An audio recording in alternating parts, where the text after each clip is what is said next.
Chapter 4. A lonely hawk flies high over Venice just after sunrise.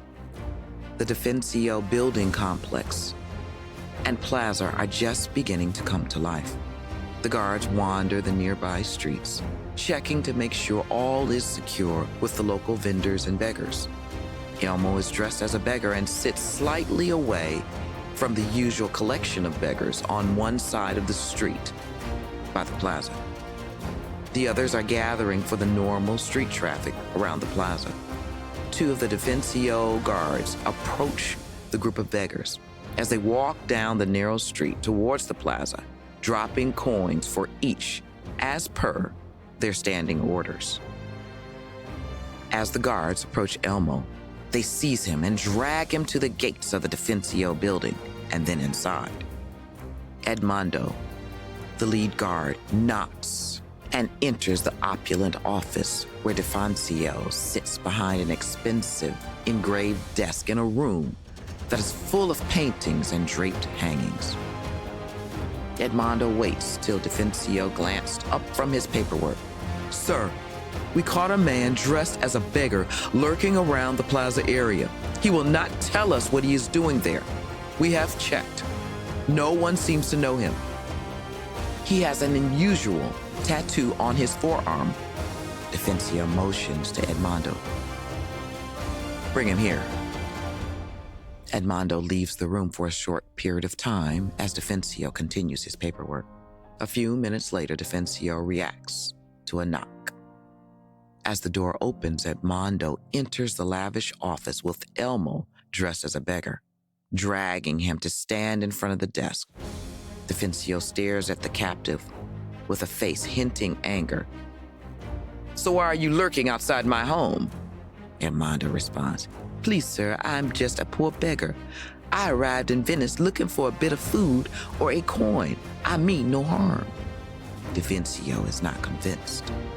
"So you're just a poor beggar. Show me your arms." Edmondo pulls the dirty garments away from the tattoo and displays Elmo's forearm to his boss, Defancio. "Again, I ask you why a member of the mafioso family from Palermo is lurking outside my home dressed like a beggar." Understanding that the disguise is no longer working, Elmo straightens himself upright and changes his attitude from scared to defiant. "I cannot say anything. It would mean my life." Defancio reacts. "And you don't think your life is in forfeit now?" Elmo stands up straight and defiant. "Do what you must. I cannot say anything. I have taken an oath to the family." With a motion from Defancio, Edmondo pulls Elmo out of the office. Then Edmondo returns alone. Defancio comments to Edmondo, "I need information. You must make him talk and fast, and bring me the cryptics. I have a message to be delivered. Also, I have another task for you. We need to discover if the other major families of Venice are being watched. If so, grab the watchers and make them talk. I fear someone is looking for us, and we may have exposed our hand prematurely. Double the guards and place them on the rooftops, but they must stay hidden. If anyone else is watching, I don't want them to see us expanding our defenses." Edmondo bows and leaves the office. Defancio begins writing a note. As Defancio finishes, a servant enters with a rosewood box containing a cryptix. Defancio puts the note in the cryptix, then places the cryptix back in the wooden box and closes it. Defancio hands the box to the servant. "I need this delivered immediately to Leonardo, and be very careful.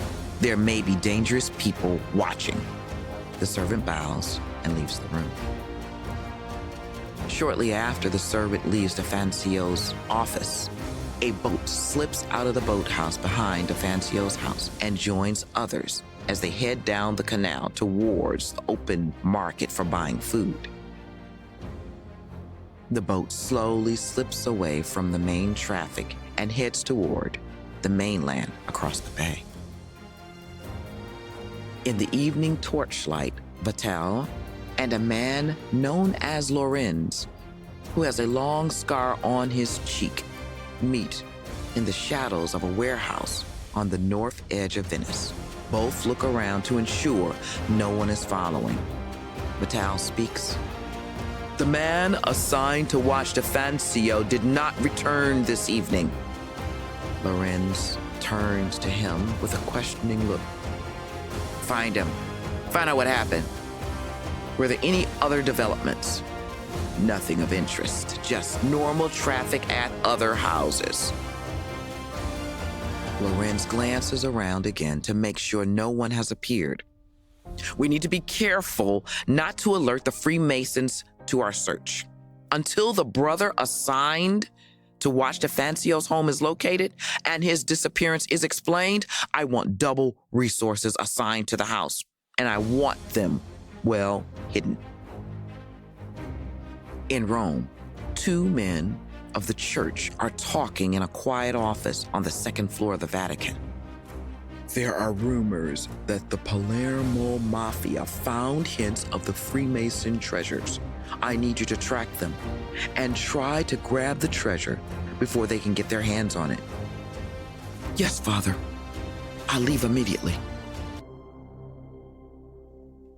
Well, folks, we've reached the end of the chapter. Click the link to continue listening to the story. Also, be sure to smash the like and subscribe buttons so you never miss another story on Watcher in the Fall.